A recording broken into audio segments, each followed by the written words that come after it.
অভ্যুত্থানের থেকে দল সৃষ্টি হয়েছে। এখানে আমরা যারা আছি অনেকেই গণ অভ্যুত্থানের নেতৃত্ব দিয়েছিল, ভবিষ্যতেও বাংলাদেশে নেতৃত্ব দিবে। এখানে কয়েকজন শ্রমিক প্রতিনিধি কথা বলেছিলেন, পার্লামেন্টে অবশ্যই শ্রমিকদের প্রতিনিধি থাকতে হবে। এখন পার্লামেন্টের বড় একটা অংশ হয়েছে আইনজীবী, ব্যবসায়ী, শ্রমিক পার্লামেন্টে নাই। শ্রমিক যদি পার্লামেন্টে না থাকে তাহলে শ্রমিকের পক্ষে পার্লামেন্টে কথা বলবে কে? তখন শ্রমিক রাজপথে গিয়ে যখন আন্দোলন করে, আবার ওই পার্লামেন্টে যে সংসদ সদস্য তিনি শ্রমিকদের হয়ে কথা না বলে, কারণ উনি বড় বড় গার্মেন্টসের মালিক, ওনার গার্মেন্টস বাঁচানোর জন্য যা যা করা দরকার উনি সংসদে তাই করে। এবং বাংলাদেশে তারা গত কয়েক দশকে যখন এই শ্রমিক ন্যায্য মজুরির জন্য আন্দোলনে গিয়েছে তাদের উপরে বুকে গুলি চালিয়েছিল।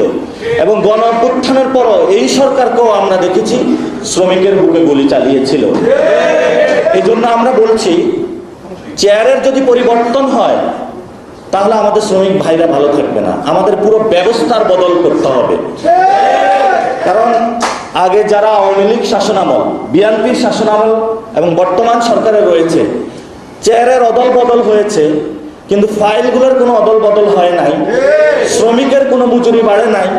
ওই পিস্তলটা যে কোন দিকে ঘুরাতে হবে সেই প্রশিক্ষণ তার কাছে যায় নাই, যার কারণে বারে বারে এই সরকারে, বর্তমান গণ অভ্যুত্থানের সরকার হওয়ার পরও আমরা দেখেছি তাদের অস্ত্রটা শ্রমিকের দিকে গিয়েছে, শ্রমিকের বুকে বুলেট লেগেছিল, সেখান থেকে রক্ত ঝরেছিল।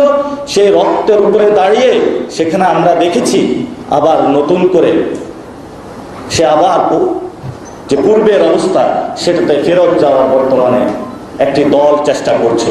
এজন্য আমরা বলি, শ্রমিক আন্দোলনের সংস্কার প্রক্রিয়া কাজ করতে হবে। আমরা দেখেছি সংবিধান বিষয়ে সবাই যত সচেতন, পুলিশ নিয়ে সংস্কার নিয়ে যত সচেতন, শ্রমিক আন্দোলনের সংস্কার নিয়ে এই পর্যন্ত বড় কোনো একটি দল থেকে, বড় কোনো জায়গা থেকে শ্রমিকদের পক্ষ থেকে আওয়াজ উঠে না।